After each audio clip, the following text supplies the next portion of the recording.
ia bisa bermakna talak kalau ternyata suami itu memiliki niat ketika mengucapkan kalimat itu maknanya adalah menceraikan.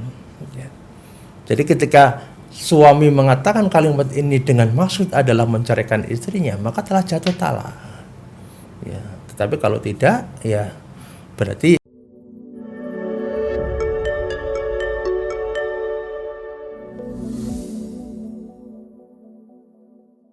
kita coba jawab pertanyaannya. Ada satu pertanyaan masuk. Assalamualaikum Ustadz, Afwan mau bertanya, suami bilang ke istri kalau si istri haram bagi suaminya.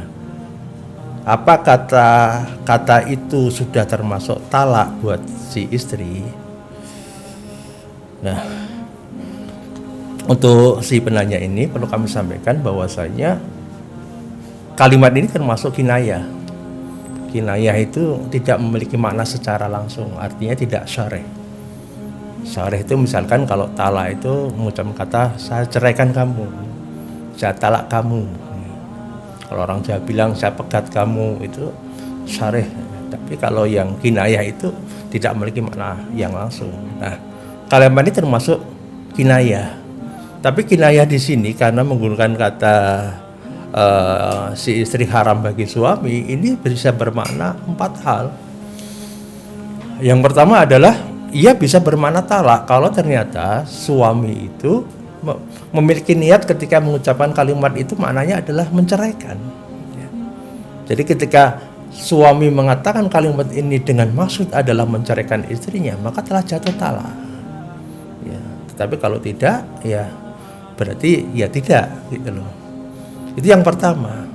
Atau kemungkinan yang kedua, kalimat bahwasanya si istri itu haram bagi suami itu adalah maknanya dia mengharamkan sebagaimana menggambarkan sebagaimana kalau dia haram mengumpuli ibunya atau saudara perempuannya. Maka kalau ini yang dimaksud, maka bisa jadi bermakna ini dihar. Ya. Nah, ketika maknanya ini adalah maksudnya ke situ, itu adalah artinya dihar, maka untuk bisa kembali kepada istrinya, dia harus membayar kafarat sebelum mengumpulinya. Nah, kafarat dihar itu adalah pertama memerdekakan budak kan budak sekarang nggak ada. Berarti kemungkinan kedua kalau nggak memerdekakan budak adalah berpuasa selama 2 bulan berturut-turut. Ya. Nah, kalau itu tidak mampu atau tidak sanggup adalah dengan memberikan makan kepada 60 orang miskin, kan gitu loh. Itu kalau ternyata yang dimaksudkan ada dia mengharamkan sebagaimana dia mengharamkan mengumpuli ibunya atau saudara perempuannya. Atau kemudian kemungkinan yang ketiga adalah maknanya adalah ilah, gitu loh. Jadi misalkan mungkin saking keselnya dia sama istrinya, dia lah pokoknya mungkin bahasanya saya haramkan saya menyentuh kamu, gitu loh. Maksudnya dia tidak mau menyentuh lagi istrinya, tidak mau mengumpulinya lagi sebagaimana layaknya suami istri. Maka kalau ini yang dimaksudkan adalah untuk bisa mengumpuli istrinya kembali, ya, maka dia harus membayar kafarat sumpah, ya.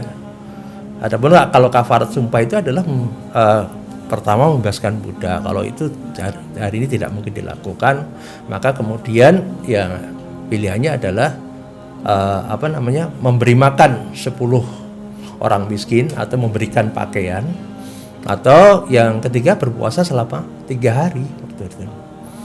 Atau kemudian yang keempat bukan maksud apa-apa, tapi dihindarilah kalimat seperti ini, ya.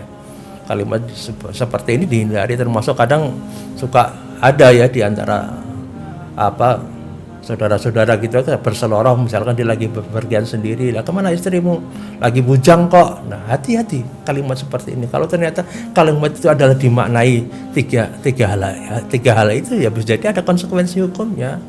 Termasuk misal ditanya, dah istrimu mana, lagi duda kok, misalnya menduda, misalkan itu. Hati-hati dengan kalimat ini karena bisa jadi ini malah jatuhnya ada konsekuensi hukum yang harus ditanggungnya. Meskipun ini kinayah, sekali lagi kalau kinayah itu kan kembali kepada niat si yang mengucapkan ini adalah suaminya, maka ibu silakan tanya kepada suaminya. Jadi apa yang dimaksudkan dengan kalimat itu? Apakah ini talak, apakah dihar, apakah ilah, atau tidak bermaksud apa-apa? Waalaikumsalam, barakallahu fikum.